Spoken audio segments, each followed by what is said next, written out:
Chantal est au Mans. Bonjour Chantal. Bonjour Jean-Jacques. Chantal, merci d'être avec nous. Vous êtes sans abri. Vous vivez sur un parking. Oui, c'est ça. Un parking du Mans. C'est ça, j'ai 60 ans et ça fait 10 ans que je suis SDF. Et ça fait maintenant 3 ans que j'ai pas pris possession, mais que je me suis installé sur le parking d'un cimetière. Et j'étais complètement invisible, on va dire. Et là, avec le confinement, je me suis rendu compte, les gens s'aperçoivent que je suis là. J'ai beaucoup de solidarité, des gens qui m'amènent des courses, des gens qui me proposent de l'eau. Je retrouve la France que j'ai connue quand j'étais jeune, que mes parents m'avaient montré, et qui n'a rien à voir avec les pignoufs d'en haut. Je retrouve cet élan de solidarité.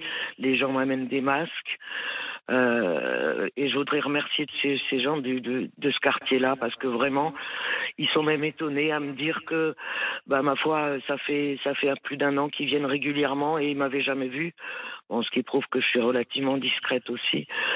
Mais voilà, ces gens-là, ils ont besoin d'un grand merci, et de tout cœur, je voudrais les remercier. C'est ça la France, c'est pas ce qu'on voit et ce qu'on entend. Voilà. Et je suis heureuse de pouvoir passer par vous pour en témoigner. Chantal, Oui. votre témoignage est, je vais dire, une banalité, est formidable. Il est formidable d'humanité et il est formidable de retenue. Chantal, vous êtes dans la rue depuis de nombreuses années. Comment vous retrouvez dans cette situation, Chantal? Bon, si c'est le coup classique, hein, le mari, ça, au bout de 22 ans, voilà, il en trouve une autre. Et puis, quand on a 50 ans, qu'on n'a pas beaucoup travaillé, physiquement, on n'est pas au point. À 55 ans, on nous parle d'avenir professionnel.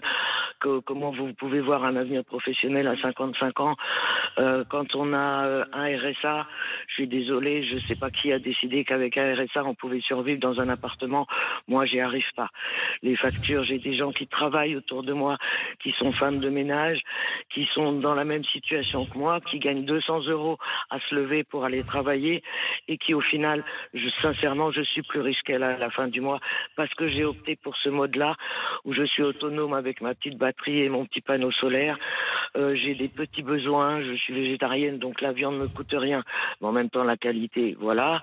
Toutes ces choses-là, j'ai réappris ce qu'était l'eau, j'ai réappris beaucoup de choses, et je pense que je suis bien plus heureuse dans mon petit camion. Si on m'embête pas, j'ai pas de problème avec la police. Je dois dire que je suis pas agressée. Je connais un petit peu tous les petits papis mamies qui promènent leurs chiens aux alentours. J'ai sympathisé avec eux. J'ai un petit chauffage comme ça. J'ai un petit peu de gaz, et sincèrement, je pense que j'ai trouvé le bonheur dans cette France qui sinon, elle perd pied, quoi. Voilà. Cette France qui, avec ce confinement, a changé. Chantal. J'ai l'impression que j'ai beaucoup de regards sur moi. Les gens parlent entre eux. Et j'ai une dame qui est venue me demander si j'avais besoin de quelque chose. J'ai des enfants, donc mes enfants sont au désespoir que je vive comme ça, mais c'est mon choix. Ils font tout pour essayer de me garder chez eux, c'est moi qui ne veux pas, donc c'est toujours pareil. Et cette dame-là m'a dit, ça fait 1 an que je viens régulièrement au cimetière, je vous avais jamais vu. Je suis désolée, j'ai appris par quelqu'un, mais je demande pas l'aumône, je demande absolument rien à personne. Je veux juste vivre ma petite vie, ce qui me reste tranquillement.